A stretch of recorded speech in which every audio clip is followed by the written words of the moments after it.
You are a superstar. Symbol of a woman who be working for herself. You are a superstar. Owamie, Owamie. Owamie, Owamie. You a vlogger, Xenophobia. You a being one less than a mugoza. Owamie, Owamie. Owamie, Owamie. Hi ninjas, how are you guys doing? It's Owamie, aka Miss Fear Focal, running back for entertainment. If it's the first time joining me, almost definitely welcome. Please do make sure that you subscribe and obviously hit the bell. I absolutely love you, and do not forget to follow me on Instagram, TikTok, and Twitter. It's at boldly Owamie. Now, my ninjas, today we're going to talk about Nhlanhla Lux. Now, of course, this is the man that heads Operation Dudula. I honestly have been trying to stay away from this one, but I feel like this time we did need to talk about it a little bit. Not a little bit, but we do need to talk about it. So I'm gonna go ahead and place a video that he just posted here, and I'll be back with the rest of my commentary. I just want to inform all of South Africans that there's a serious conspiracy around Khomotso Diale's case. Khomotso Diale, it's clear, it was killed with AK-47s and R5s by foreigners. Whether illegal or legal, doesn't matter. Was killed by foreigners.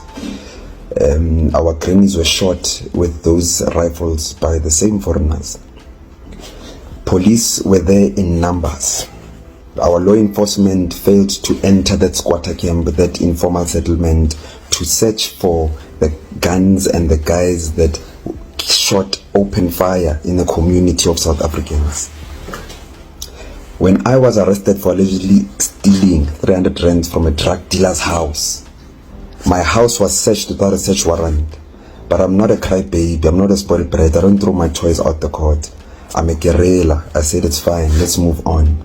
I was locked up, I was behind bars for a duration of a long weekend because of political instruction.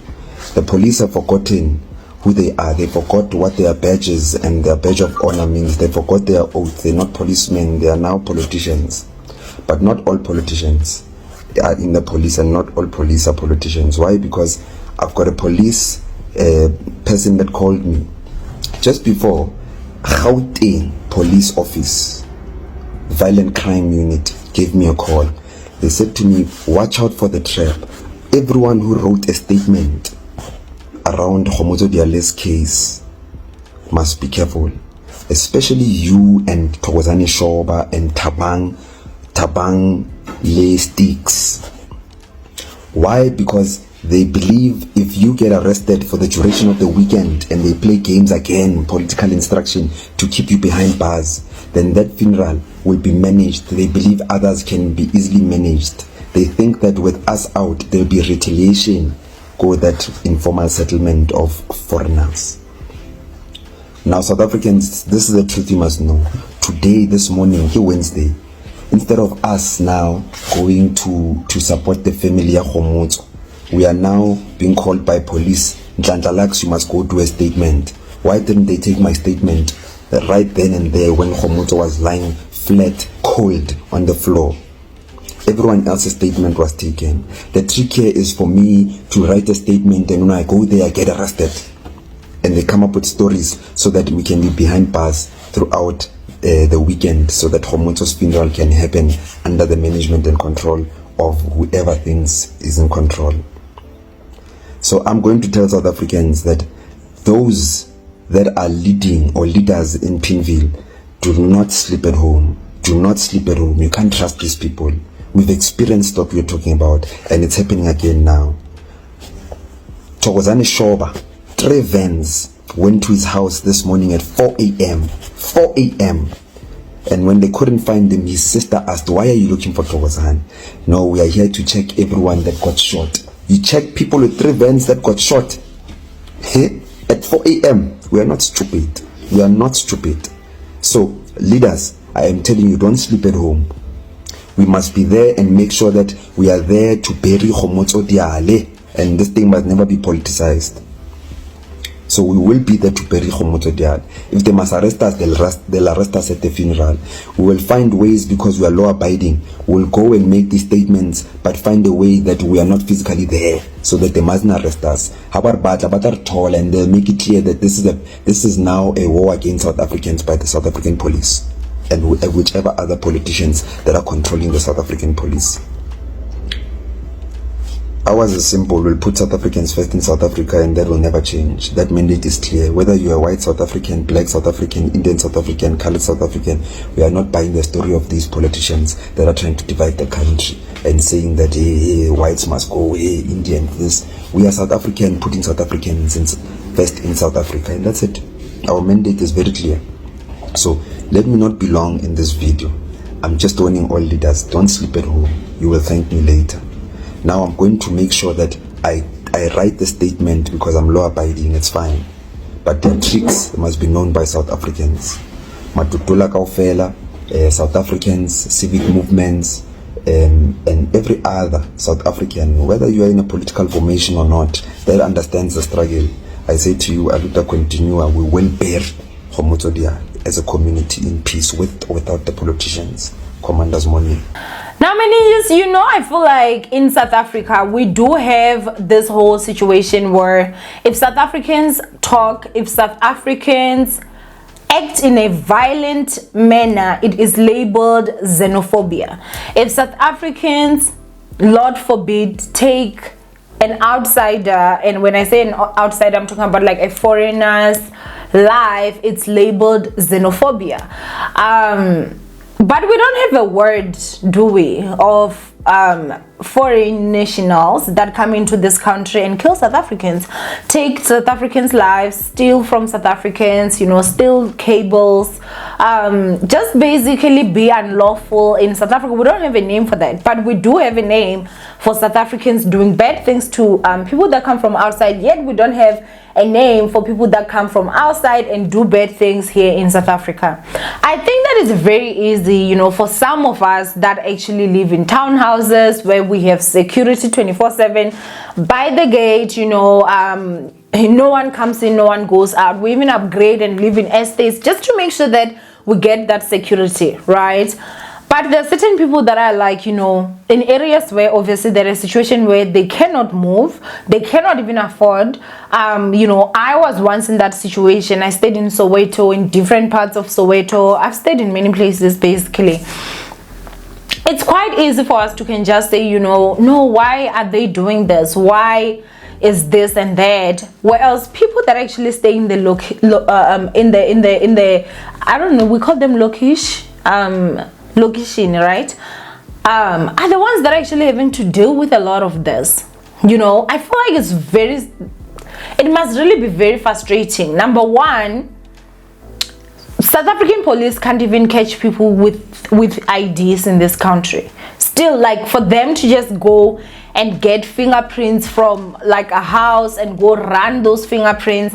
Let me tell you, they stole from my house last year, 2020. The police came, useless police from Free State. They came, they took the fingerprints. I'm telling you, even till today, I've never had anything from them. Like, it was just like that. We lost over 70,000 worth of goods, right? That's money that we worked very hard for. Obviously, it was not something that was easy.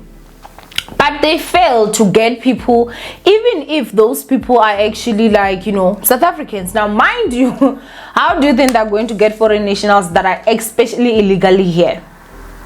They're failing when it's someone that has IDs that is doing that. It's usually, the fingerprints were corrupt or whatever. At least there's like a chance, right? Because this person's fingerprints are on the database. But what happens when someone is undocumented, illegally here, whatever it is that they commit in this country, there's no trace for them. Yes, they can have, or this person has stolen 10 places, but if they don't know who that person is, like, they're going nowhere. It will just be a matter of a file will come on top of another file and everything like that. The other part again that I also do need to talk about is that if South Africans in South Africa do not have jobs, what do you think foreign nationals that are here are going to actually come here and actually do? Most of them. obviously it's gonna be illegal things. It's not most of them that are actually here and doing legitimate business.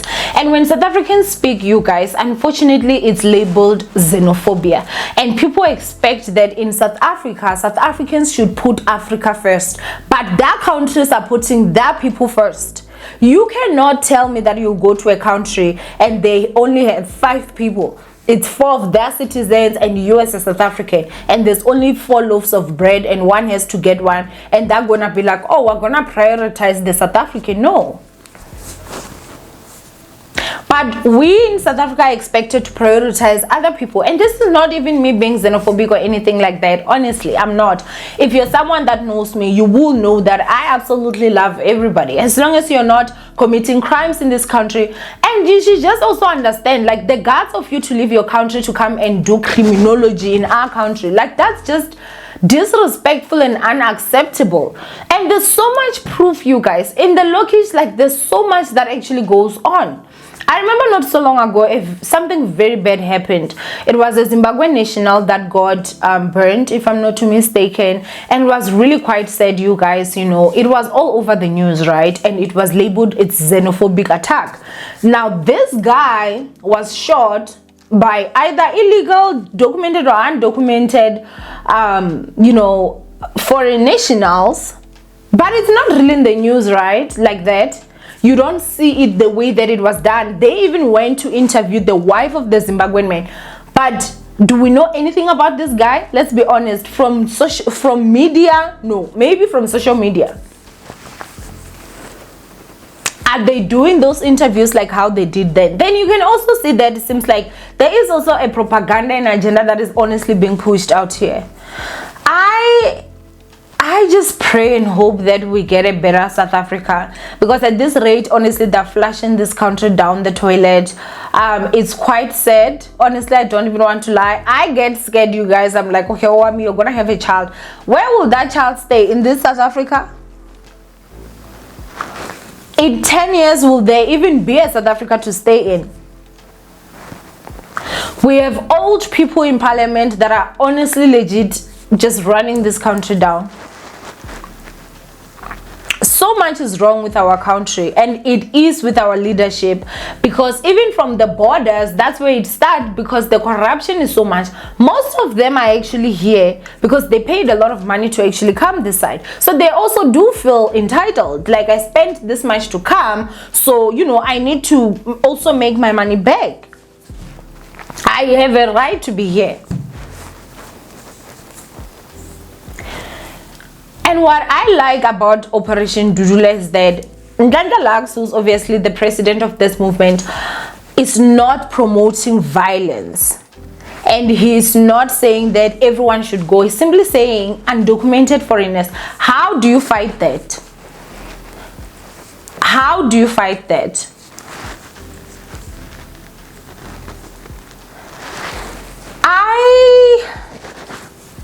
I don't know. We'll definitely see, you guys, but yeah, personally for me, I just feel like there's a lot that is going on, and unfortunately there are people that actually benefit from all this mess, so they're gonna try their best to actually keep a system that benefits them, you know. So much is being done, and I do know that, you know, the foreign nationals that are actually also experiencing a lot of unfairness. Even if you have to, you know, what do they call this, like, renew your papers in this country, honestly it's almost impossible if you do not have 20,000 to actually bribe someone that side, or more, you know, because they want that even if your papers are in order, you still need money to pay, like, for them to come. That's the corruption that we have in this country. But because those 20,000 and whatever, imagine if they work actually like 30 people a day, say 30 multiplied by 20,000, and of course the bosses in higher places are also getting a cut. How are they going to demolish this system that is rotten if it is making them money? Of course they're not. But it's unfortunate because it's people that are in the location that actually suffer the most, because they don't have the security. In townhouses, we're only being saved because of we have security, but I know complexes where, you know, they've still broken in, and yes, including illegal foreigners that are in this country. Yes, they're South Africans, and it's bad, you know. We are not even saying that, oh, criminals that are South African are okay. We're just saying all criminals are not. Unfortunately, we can't ship South Africans elsewhere, but illegal foreigners can be shipped back to their countries. But yeah, hey, so this is quite dangerous, I feel. Go ahead and comment down below what you guys think of this whole situation. And yeah, from your Owamie, I love you guys. Stay blessed, and I'll see you guys in my next upload. Bye, ninjas.